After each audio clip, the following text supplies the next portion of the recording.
Hello everyone, welcome to AWS Tutorials. In AWS Tutorials, we provide workshops and exercises to learn about AWS services. In today's video tutorial, we are going to talk about Aqua feature of Amazon Redshift, and we will also see the demo of this feature. Aqua feature was announced long back by Amazon Redshift, and it has been made generally available couple of weeks or months back only. So again, let's get started. When you talk about improving the query performance in Amazon Redshift, there are many levers or features available. For instance, the performance of the query depends on the amount of data you scan to give the result back. The more data you scan, the less is the performance of the query. And Amazon Redshift provides some by design features to reduce the amount of data scanned for the query results. Then you know that Amazon Redshift is a clustered environment where you have multiple compute nodes. So how do you distribute your query actually affects the performance of the query as well. And finally, Aqua, a new feature which you can use to enhance the performance of the query. I'm not saying that these are the three methods available only to improve the performance of the query. There are many other factors available, but these are the three key drivers in my opinions which you can use to improve the performance of the query. So just to get introduction about all the features, and of course our focus is more today on Aqua part. So how do you improve performance by reducing the less amount of data scanned? So the mathematics is very simple, that if you are running a query and in order to give you the result, if the amount of data scanned is more, the query will run slower. If the amount of data scanned is less, the query will run faster. And here Amazon Redshift can really help improve reduce the amount of data to be scanned to give the result. And the way it does is that by giving you a column level storage and also by compressing the data. So by compressing the data and by storing your data not row wise but column wise, actually it helps you when you write your query. By default, your query scans less amount of data to give you the result. So let's try to understand that with one example. Suppose this is a table where we have got some ID column, first name, last name, year, and country. Now in a row ways, if you're going a row level, a row wide storage, then you can see that you will have multiple block of storage, but each block will have all the columns. Now here, if I am interested in say only ID and first name, ID and first name, or say ID and year, only that I'm interested in. Still, I have to go and scan all the three blocks because my columns are available in all the blocks. So I have to scan block 1, 2, and 3, all three block of the storage in order to get my result.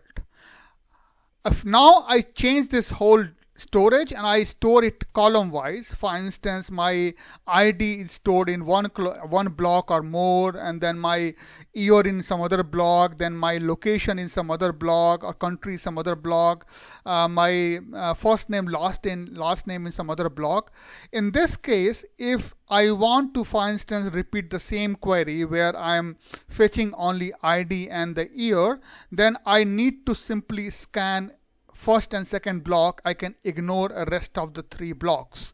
So you can see here the amount of data I'm scanning to get the result is less than what I was doing when I was keeping the data with a row level storage.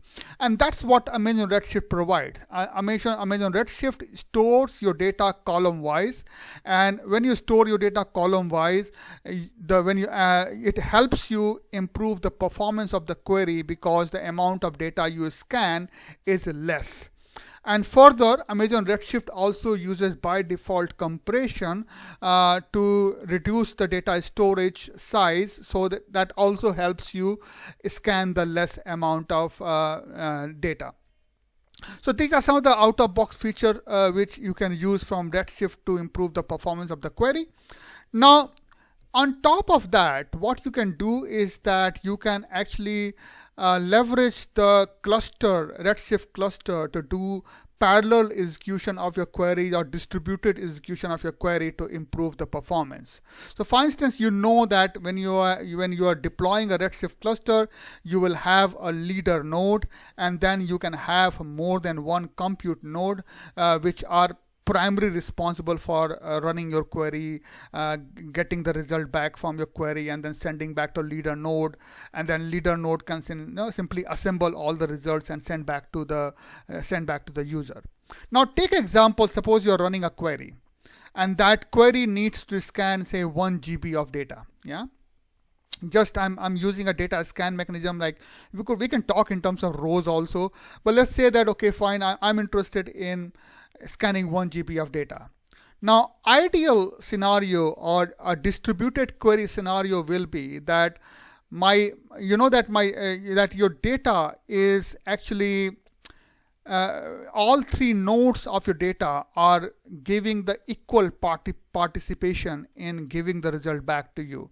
So for this 1 GB of data, if all of these 3 nodes compress around 0.33, 0.34 GB of the data, and then actually you can say I have a perfect distribution of my query, because then each node is working equally to give me a result back, and you really get a very faster result back, a very good query performance. So this is an example of how an ideal distribution might look like. But let's take example, suppose that you are running this query. Again, I need to scan 1 GB of data to get the result back, but my query is not equally distributed. Like for instance, my one node is running is giving me 70% of the data, while my other node is giving 30% of data, and one node is not used at all. Now here in this case, you are not leveraging the full compute power, the full compute capacity of your cluster, and of course your query performance is not going to be good, because this node is overwhelmed. This node is okay, fair enough, getting 30% traffic, but this node is getting no traffic at all, and this node will take a lot longer time to process 70% of the data than the other scenario where all the processing was equally distributed across the cluster. So distribution of your query is very important to improve the performance of the query. And the way you can improve the distribution is by using the distribution key. So distribution key actually distributes your data equally across all the node, and by virtue of that, actually when you run your query, you could be assured that your query will be equally distributed across all the nodes to give you the result. Now, there are various ways you can do configuration of this distribution key. One of the latest feature which has been released as a part of Amazon Redshift is that you can do automated performance tuning. That means when you can design your table with certain distribution key and sort keys, and then you run your queries on that cluster for quite some time, quite a number of times. And then what will happen, Amazon Redshift will start giving you a recommendation about, based on the type of query you're running and number of times you are running, it will start giving you recommendations about what kind of distribution and sort key is more ideal for your query. And then you can apply that kind of short key and distribution key recommendation to get a better query result. And this is not a one-time process. You can keep doing it because over a period of time, your query types will change, your number of queries will change, your frequency of query will change, and based on that, of course, the recommendation from the Amazon Redshift in terms of tuning your query using the right set of distribution key and short key will also change. So you can make this as a continuous process where you keep running your query on Redshift cluster, and then you keep looking into how what kind of recommendation Amazon Redshift is providing in terms of improving the query performance by choosing the right set of key, and you simply apply the key, and that way you can keep fine-tuning your query performance by keeping the right set of distribution and sort keys in your configuration. So that's another way you can improve your performance. And now let me come back to the main topic, that is, now we have got Aqua as a feature which you can use to improve the performance of the query. Now, what exactly is Aqua? You can understand from this very simple diagram over here. So earlier you had your storage and you have got your compute cluster, like you showed you earlier, that you have got your compute cluster and you have got your storage. What Aqua does is that it adds more compute power to run the query. So it adds additional compute power to run the query, but this additional compute power is especially designed for analytical query, and it does it certain way, and I'll explain that part. But think of Aqua as an additional compute power added to the cluster to run the query in a more efficient way. And this added compute power actually is especially designed to run analytical query on large set of data sets. So how it does that? So Aqua has two key features. One is that it has got a custom designed analytical processor. That means it has got a specially designed processor which are right fit for running large data set scan. And these processors actually leverage Nitro systems and FPGA for the acceleration. Now, I will probably touch upon those things in greater detail at later point of time, in fact in a later video, because to be very honest, you don't need to worry about how Aqua is designed, because you don't need to configure it, you don't need to fine-tune it. Aqua simply works for you. But it is important for you to understand that Aqua is actually a specially designed analytical processor which is suitable for running those kind of scans or query which demand large amount of data set scans. Okay, so that's the one thing. Now another thing is that it uses data cache. Now if you have an S3, if not exactly S3 here, but like the S3 or durable storage or like your SSD storage, if you have your storage and if you have compute, and if there's a network between them, you sometimes face performance issue because of the delay happening at the network side, because your storage and your compute both are connected to each other through a network, and if there is a latency in the network, then you see effect of that into your performance of the query. Aqua mitigates that latency as well, because it brings your compute closer to the data, and that's why this picture is very important. You can see here that Aqua actually sits between your compute and your storage, and it is more closer to your storage, and by doing that actually you reduce your network traffic and CPU offload. And plus Aqua also has got high bandwidth network connection with your storage, which further reduces any kind of effect of network traffic on the query.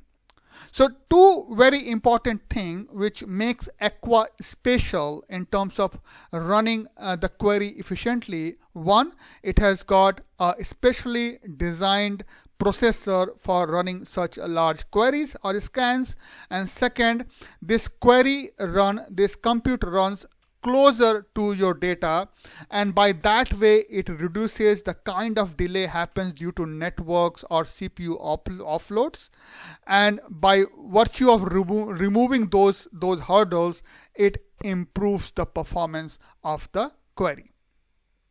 So if you try to see the Aqua architecture through another diagram, then it will give you some more idea. So you can see over here that your requests do come to your compute node, but then compute nodes do not run this request, but they simply offload this request to Aqua node, and then Aqua node, which is running its own data cache, and it is all especially designed analytics processor running closer to the storage, is actually performing the query through parallel execution and then giving the result back to compute node, which will then give back to the reader node, and that's how the query completes.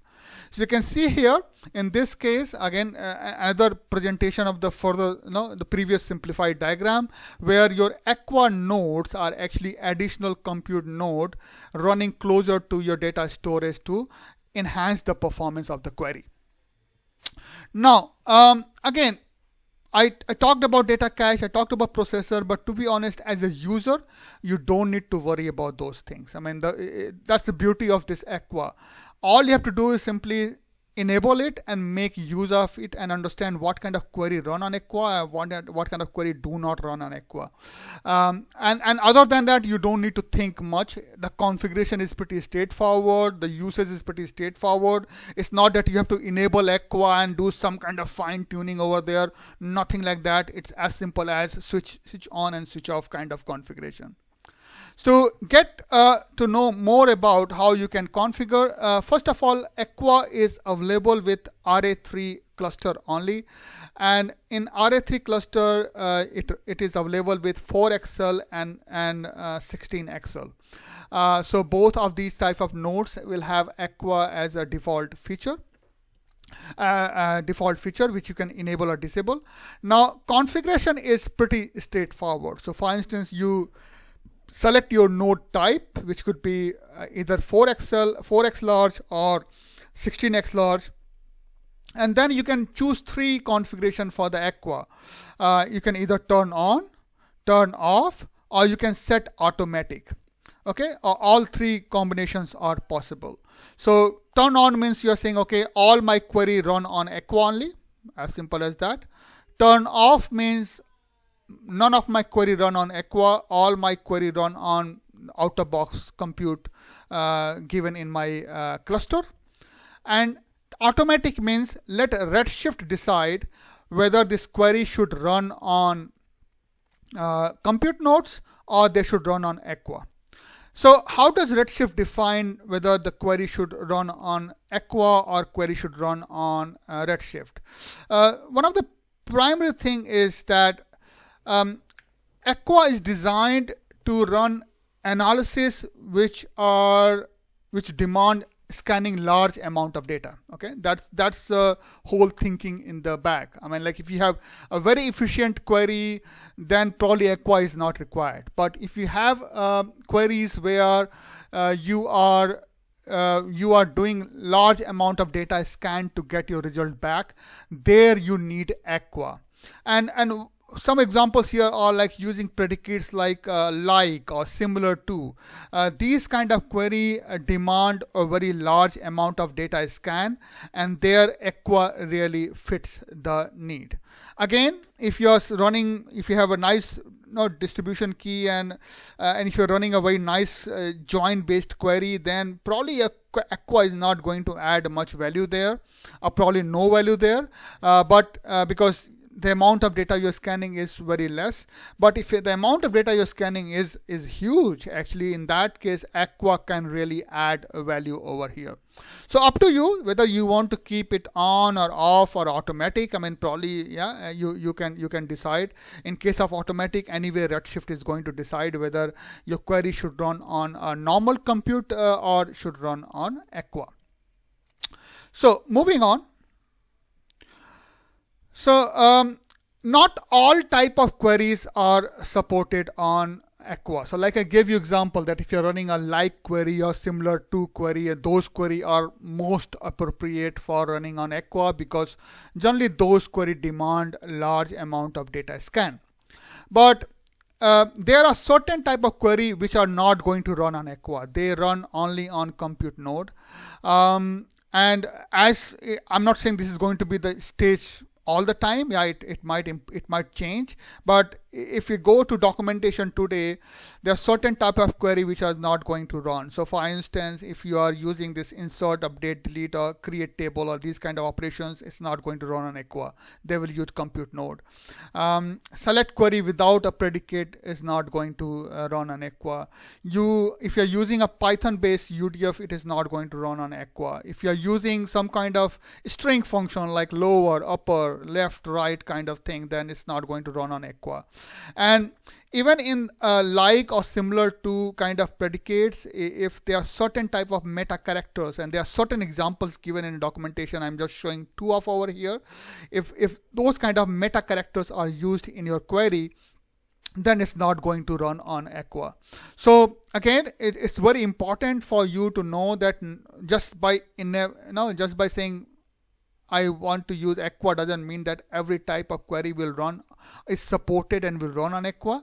Only those queries which are using similar to or like kind of predicate are used on Aqua. If you're not using predicates, using UDF function, using string function, doing normal insert, update, delete, then those query will not run on Aqua. Now, you might be confused that how do I know which query is running on Aqua and which are not. Suppose you went for automatic configuration and you're saying, okay, I don't know which query I run on Aqua, which query is running on Aqua and which not. Well, you can find it. If you have got right admin access, then actually you can run a query. You can get this SQL query summary table, and you can run this kind of query to see that what query or what part of query has run on Aqua. And of course, what has not run on Aqua has run on your compute node. Okay, so this query is very useful query if you want to know that what query has run on Aqua and what not. Okay. So that was an introduction about Aqua. Now we are going to do a demo today. In this case, we have got a very I will say a very costly query and I'm going to show you very soon. And that query we are going to first run on a cluster where the Aqua is disabled, and then we are going to run on a cluster where Aqua is enabled, and you will see the difference in the performance of the query. So this is what we are going to do today to show you the demo of Aqua. Now it's time to switch over to the demo. So now if I go to my AWS console, you can see here I have got 2 clusters over here. One is actually your Aqua cluster and second is non-Aqua cluster. And if I open those details, so this is my Aqua cluster, and in this Aqua cluster my Aqua has been enabled. It's running on RA3 4XL, 4X large with 2 nodes as the minimum default. Then I have got another cluster which is non-Aqua cluster where my Aqua is configured as off, so Aqua is not enabled, and here again I have two number of nodes and same size RA3 4X large. So what we are and let me show you how exactly you configure Aqua. I'm not going to launch a cluster, but I'll show you the configuration. So when you create a cluster,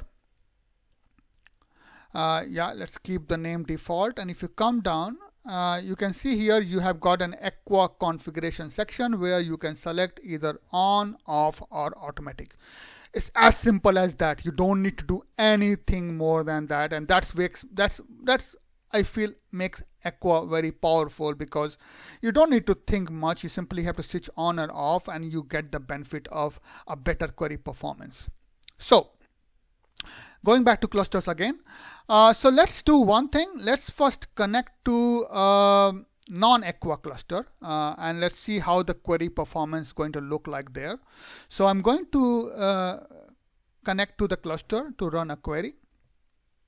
And if I connect to database, I'm saying I'm running to non-Aqua, and here I got connected. So I'm connecting to the non-Aqua.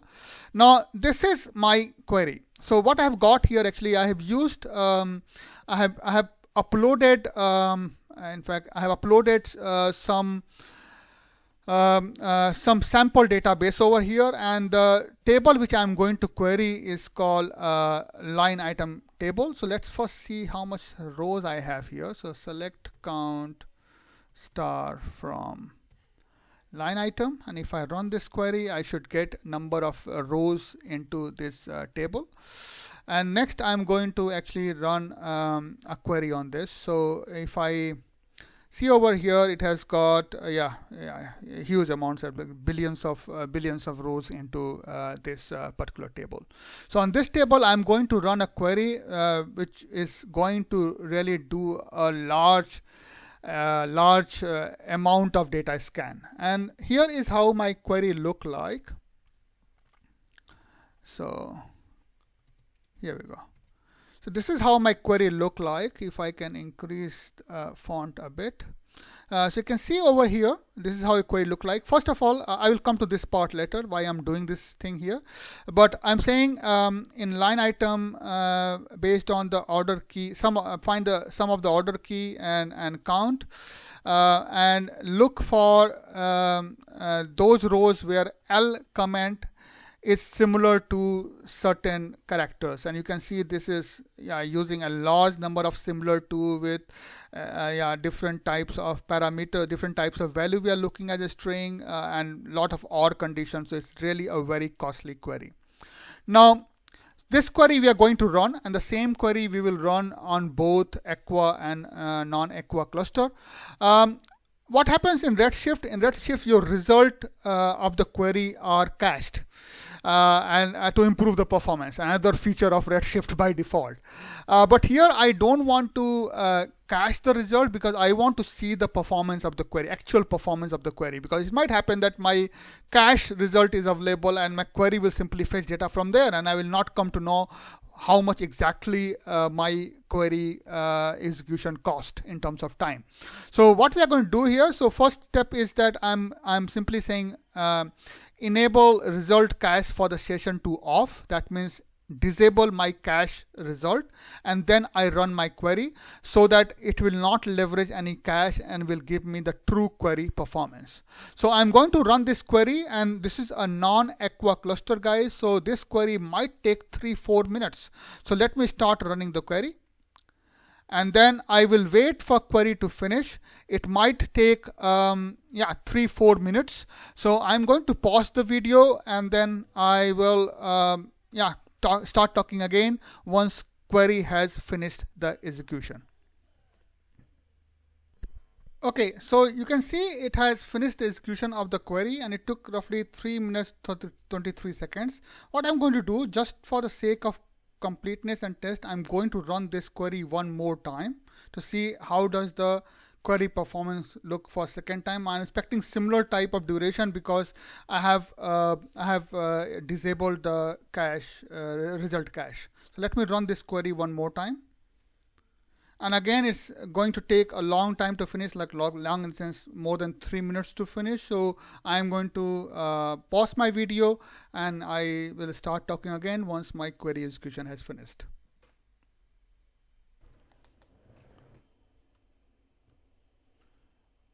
Okay, so my query execution has finished again, and this time it took 3 minutes 22 seconds actually. So if I go to my query history, actually I can see both queries there. You can see here these two query run, and they took little more than 3 minutes. So they are rounding up here, but they took little more than 3 minutes. So good. So this was the performance of the query on a non-Aqua cluster. Now what we are going to do, we are going to connect to the Aqua cluster and see how does the performance of the same query look like. So if I click on query cluster for the Aqua, and I need to connect to it. So change that to Aqua. So I want to connect to Aqua cluster. Yeah. I will do one thing. I will do one more time just to be very sure. So I'm temporary credentials, Aqua cluster, dev, and this is AWS user. And if I connect to this one, So now I am connected to the Aqua cluster, and I have got the same query over here as well. And I'm going to run this query, and this query should take a lot less time than what non-Aqua query has done. So if I run this query, I'm expecting it to finish very soon actually. So let's wait. Yeah. And you can see here, just in 8 seconds, my query execution has completed. Now what I can do is that I can, just to keep the testing equal, I'm going to run this query one more time to see if I get the same performance all the time. So I'm running this query one more time. And this time again, I'm expecting to have a result very soon. So you can see here, I got the result back. Now, similar way, if I go to my query history and compare my query results, you can see here that my query execution finishes in 4 and 5 seconds. So that's how long it took to finish the query execution. So you can see for yourself that when you're using a non-Aqua cluster and you are running this costly query, this was giving a performance of 3 minutes. But when I run the same query on an Aqua enabled cluster, then it is 4 to 5 seconds compared to 3 minutes. So that's the kind of performance gain you can expect with Aqua. Now again, I want to make it very clear one more time that you cannot expect the same kind of performance gain with every query, because not every query runs on Aqua. You might want to see documentation to be very, very clear about what query run on Aqua and what not. Aqua is primarily designed for those kind of queries which need a large amount of data set. So the kind of complex query I showed you here, which has a lot number of like or similar to kind of query, those query give the best performance on Aqua, and Aqua is generally designed for giving a better performance on those query. But yeah, you can see the result. It is a phenomenal improvement in performance of the query compared to Aqua versus non-Aqua. That was all for the demo today, to give you introduction about the Aqua and give you a demo of the performance of the query on an Aqua versus non-Aqua cluster.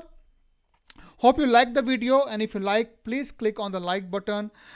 Please subscribe to my channel, and if you have any questions, any suggestions, any request for new content, you can always reach out to me in the comment section of my YouTube channel. You can talk about some new content to be created, or you might want to discuss something on some content which I have presented, or if I have done any mistake, you can correct me there as well. And so I'll always look forward to your feedback to improve the content. I promise to come back again in a week's time with another video. In the meantime, have a nice day and stay safe. Bye-bye.